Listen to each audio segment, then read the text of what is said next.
Bienvenidos viajeros de la física matemática. En esta ocasión vamos a resolver una serie de ejercicios de cálculo vectorial relativos a las derivadas parciales. Vamos con el primer ejercicio que trata sobre un tema muy interesante llamado temperatura aparente. Dice así: una medida de la percepción del calor ambiental para una persona promedio es el índice de temperatura aparente. Un modelo para este índice viene dada por esta expresión, en donde A es la temperatura aparente en grados Celsius, T es la temperatura del aire y H es la humedad relativa dada en forma decimal. Se pide hallar las derivadas de primer orden con respecto a T y con respecto a H, evaluadas en ciertos valores. Finalmente, una pregunta: ¿qué influye más sobre A, la temperatura del aire o la humedad? Y hay que explicarlo. Bueno, para empezar, notemos que la fórmula de temperatura aparente o percibida depende de dos variables, que es la temperatura real o la temperatura que tiene el aire y la humedad de este. La humedad normalmente se expresa en un porcentaje, pero en esta ecuación vale cuando está en forma decimal. Entonces vamos a calcular las derivadas solicitadas. Derivada con respecto a la t, se resalta en color rojo la derivada de interés de tu fórmula original de aquí. Notemos que vamos a tener constantes de dos tipos. Van a ser constantes aditivas y constantes multiplicativas. Para diferenciar una de otra, las aditivas son aquellas que no dependen, en este caso, de la variable de interés, que es t, y por lo tanto, cuando toque derivarlas, van a ser iguales a cero, ya que son independientes de t. Sin embargo, tenemos constantes que no están del todo aisladas o no son independientes de t, como puede ser en este caso el tercer término y el primero. Esos factores que acompañan a t los vamos a tomar como constantes multiplicativas y por lo tanto van a ser expulsadas de la derivada, pero sin ser anuladas. Se procede a derivar. La constante multiplicativa es expulsada y derivamos t, que en este caso vale 1. Esta, como no contiene t, su derivada vale 0. Este tercer término involucra las dos variables, pero me interesa más la t. Por lo tanto, el 1.20 y la h es expulsado de la derivada. Derivamos t, que en este caso vale 1. El último vale 0 debido a que es independiente de t. Finalmente, simplificamos esta expresión y concluimos que es igual a esta fórmula de abajo. Esa sería la derivada con respecto a la temperatura del aire. Ahora, derivada con respecto a la humedad. Misma fórmula, otra vez. Sin embargo, ahora la variable de interés es h, la cual está marcada en rojo. En este caso, las derivadas que son anulan, ya que son independientes de h, son el primer término y el último. Sin embargo, el segundo y tercero contienen la letra h. En estos casos, las constantes que acompañan son expulsadas de las derivadas, incluyendo aquella variable que no es h, y derivamos la h que quedó, ¿vale? Que en este caso vale 1. Haciendo operaciones, concluimos que es igual a esta expresión. Siguiente parte del ejercicio consiste en evaluar estas derivadas en ciertos valores, que en este caso es una temperatura del aire de 30 grados y una humedad del 80%, que en forma decimal es 0.80. Sustituimos estos valores en las fórmulas y se hacen las operaciones en calculadora. En el caso de la variación de la temperatura con respecto a la temperatura del aire, nos da 1.845 y con respecto a la humedad nos da de 13.6. Hay una gran diferencia. ¿Qué significan estos valores? Es muy importante que al calcular derivadas parciales se sepa interpretar lo que está sucediendo. Fíjate muy bien. Aquí, como estamos variando la temperatura aparente con respecto a la temperatura del aire, significa que por cada grado Celsius que incremente la temperatura real, la temperatura percibida por las personas es un incremento de 1.845 grados. Decimos incremento porque es una cantidad positiva, ¿de acuerdo?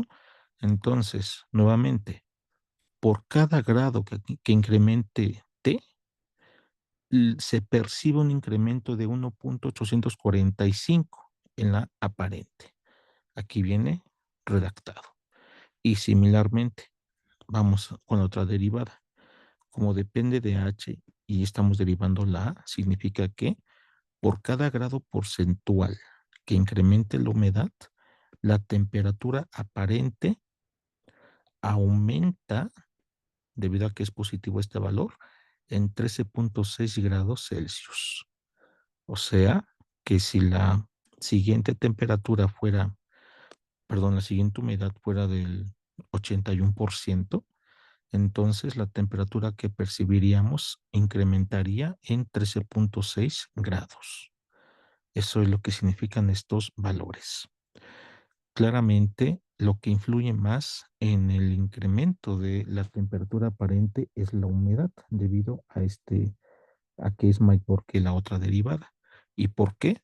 Por el simple hecho de que sus coeficientes que aparecen en las derivadas son mayores que aquellos correspondientes a la derivada con respecto a la temperatura del aire. Y bien, esto concluye el primer ejercicio.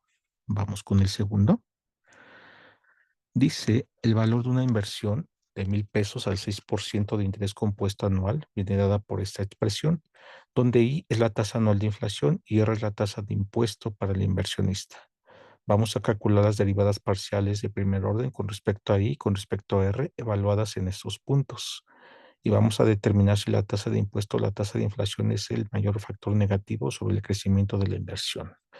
El problema lo que solicita en este caso es calcular las derivadas de primer orden de la función v, y esas derivadas van a ser evaluadas en este punto, que es 0.03 para i, por ser la primera variable, y para r un valor de 0.28. Calculamos la derivada con respecto a la i, que la i representa la tasa anual de inflación. ¿Y en qué consiste? Aquí me conviene, observando que la i está en el denominador de la función, subirla al numerador. Por leyes de los exponentes, cuando tú subes al numerador una expresión, su exponente cambia de signo, que en este caso es 10. Sin embargo, este exponente afecta a toda esta cantidad. Por lo tanto, lo único que va a cambiar es el exponente del denominador, pero el numerador quedaría inalterado, como se muestra aquí, ¿de acuerdo?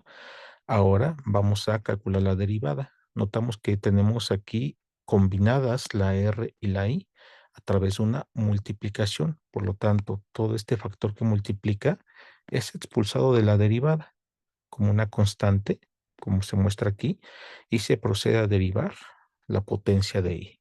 Baja el exponente, a la potencia le quito 1 y derivo el interior de 1 más I, que es 1. Simplificando estas operaciones, en este caso se multiplica 1,000 por menos 10 por 1, nos da menos 10,000. Esta potencia décima queda acá arriba y esta potencia onceava negativa la vamos a bajar al denominador, haciéndose ahora positivo. Esa sería tu fórmula de la derivada parcial con respecto a I. Ahora vamos con aquella con respecto a R. Es más sencilla en este caso, notamos que queda en el numerador. Me conviene en este caso separar el numerador del denominador por el exponente de esta manera. Aquí no hay necesidad de cambiar el signo del exponente debido a que no estoy bajando al denominador esa cantidad. Derivamos con respecto a R, en este caso esta constante multiplicativa es expulsada de la derivada y solamente debo encargarme de derivar esta potencia décima. El exponente baja, le quito una potencia y derivo el contenido de esa potencia, que en este caso sería 0.06 por menos 1 debido a este signo negativo en R. Simplificando estas operaciones, concluimos que es igual a esta cantidad. Lo que sigue es sustituir los valores de I del 0.03 y R de 0.28. Recordemos que I es la tasa anual de inflación y R es la tasa de impuesto para el inversionista, ¿vale? Sustituimos esos valores en este par de fórmulas que se ven un poco complicadas, pero en la calculadora salen muy rápido. En el primer caso nos va a dar menos 11,027 y en el segundo menos 653. ¿Qué significa esto? Que va a afectar eh, negativamente, evidentemente por el signo, la tasa anual de inversión, perdón, de inflación, que es la que se tiene, es la que representa ahí. ya que en este caso nos dio de menos 11.027. Finalmente se puede concluir que la tasa de impuesto es el mayor factor negativo sobre el crecimiento de la inversión. Y listo, con estos ejercicios hemos concluido este pequeño video. Trataba de ejemplificar el cómo calcular derivadas parciales. Espero que haya sido de tu agrado. No olvides suscribirte. Hasta pronto.